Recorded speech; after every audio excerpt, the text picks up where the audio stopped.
How can she do that? She's been there for like an hour. I'm very exhausted.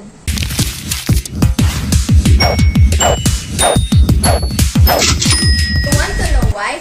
That's because there's a study in the branch of biochemistry called Bioenergetics that focuses on how cells transform energy, often by producing, storing, or consuming adenosine triphosphate or ATP. It also explains how living organisms get enough fuel or energy from the food. Now, you're asking me, why do we need to study it? Bioenergetics helps us to understand how skeletal muscles generate energy and how and why the body responds to exercises the way it does. In a living organism, chemical bonds are broken and made as part of the exchange and transformation of energy. When weak bonds are broken and stronger bonds are formed, energy is made available for work such as mechanical work or other processes such as chemical synthesis and anabolic processes. Bioenergetics have its own law. The first law states that energy cannot be created or destroyed but can be changed from one form to another.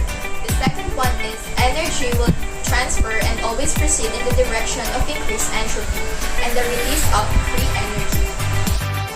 In the human body, energy is transferred through a compound called ATP.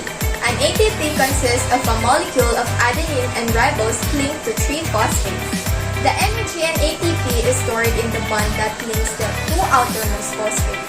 Energy is released from ATP through hydrolysis, a process that splits ATP into ADP, an inorganic phosphate, and a hydrogen ion.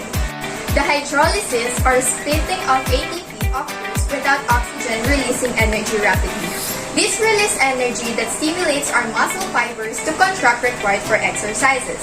Our body requires a constant and continuous supply of ATP.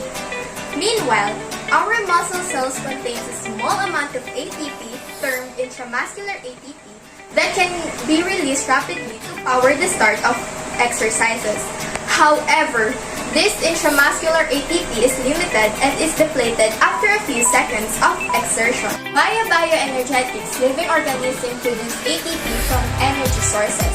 The ATP reserve of an organism serves as a battery to store energy for metabolism itself. Now I hope you understand the concept of bioenergetics. So what are you waiting for? Come and join me and let's exercise a little bit. Come on!